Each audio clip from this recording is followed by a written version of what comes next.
alok na posisyon sa gobyerno sa isa't isa sina Senator Grace Poe at Davao City Mayor Rodrigo Duterte sakaling isa raw sa kanilang manalo sa eleksyon. Nagpakita naman ng puwersa ang Liberal Party kanina kasama si Pangulong Aquino bilang pagsuporta sa kandidatura ni Mar Rojas, habang si Vice President Jejo Marbinay patuloy naman ang banat kay Duterte.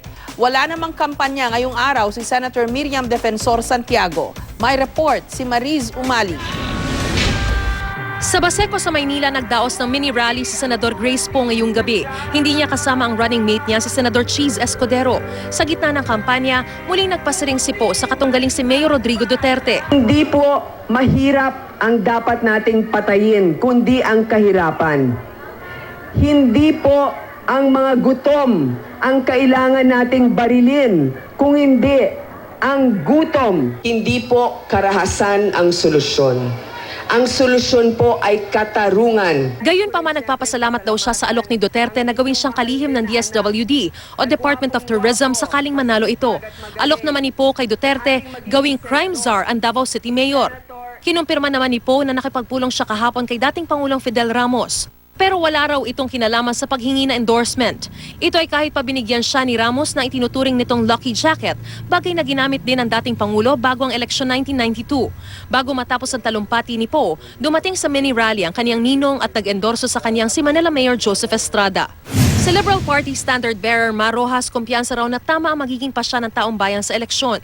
Sa pagtitipan ng Liberal Party sa Club Filipino na dinaluhan din ang kaniyang katandem na si Congresswoman Leni Robredo, may banat si Rojas sa kaniyang mga katunggali. Ang mga kalaban natin, kakampi ang mga taong matagal nang abuso at nagnakaw sa ating mga kababayan.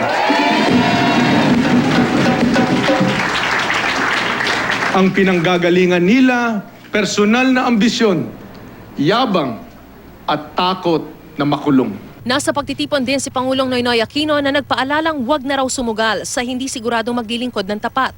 Pero kung magkamali man daw sa pagpili ang taong bayan, kung dumating ang punto, no, na nagkamali tayo at kailangan na namang manindigan para ipaglaban yung tama, palagay ko, kung nandito pa ako, bakit ako hindi sasama sa inyo? Pero ang punto, bakit natin kailangan isugal na baka magkaroon ng ganung pagkakataon? ang pagsasama-sama ng mga taga-LP ay paraan daw nila ng pagpapakita ng puwersa. Mula Club Filipino, dumiretso ang Daang Matuwid Coalition sa Isabela para mangampanya. Nag-market visit naman sa Dipolog kanina si Vice President Jejo Marbinay. Nag-motorcade din siya sa Dapitan at muling bumalik sa Dipolog para sa isang political rally. Hindi niya kasama ang running mate niya si Senador Gringo Onasan.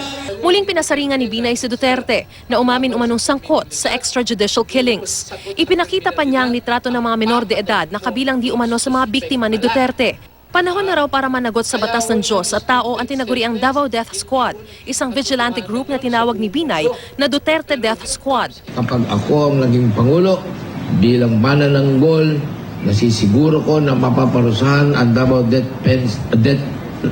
Squad. Magtatayo ako ng isang independent commission para imbestigahin ang mga summary executions at paglabag sa human rights ng Davao Death Squad. Kahapon umani ng iba't ibang reaksyon sa social media ang video message ni Binay na nananawagang huwag iboto si Duterte.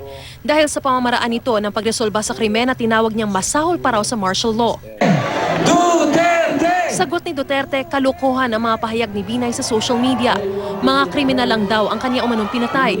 Sa kanyang talumpati ng mga kampanya sa Bulacan kahapon, may hirit siya kina Rojas at Binay. Paniwala niya sunod-sunod ang patikos sa kanya dahil sa pangungunan niya sa pinakauling surveys. Binay, can you endure the spectacle? Ang presidente dyan magnanakaw, nandyan yung asawa magnanakaw, nandyan yung anak na magnakaw, magtira sa Malacanang. It will be a sacrilege. Ang ginawa ni Rojas doon, nag-DOTC siya, hanap siya ng pera, kasi pa-eleksyon na. Nagpa-sekretary siya doon. Wala naman daw ibang komento si Duterte kay Poe. Itatalaga pangaraw niya itong Social Welfare o Tourism Secretary kung siya ang mananalo. Si Robredo naman, gagawin daw niyang Assistant Vice President. Nagtungo naman sa Pampanga kanina ang katandem ni Duterte na si Senador Alan Peter Cayetano para sa pagpapatuloy ng kanilang ronda serye. Si Senador Miriam Defensor Santiago na kumakandidato ring Pangulo, walang schedule ngayong araw. Pero nagtungo sa Tagbilaran City sa Bohol ang running mate niya si Senador Bongbong Marcos para mangampanya. Sa Cagayan de Oro City naman ang ikot ang tumatakbo rin sa pagka-vice-presidente na si Senador Antonio Trillanes IV. Mariz Umali, GMA News.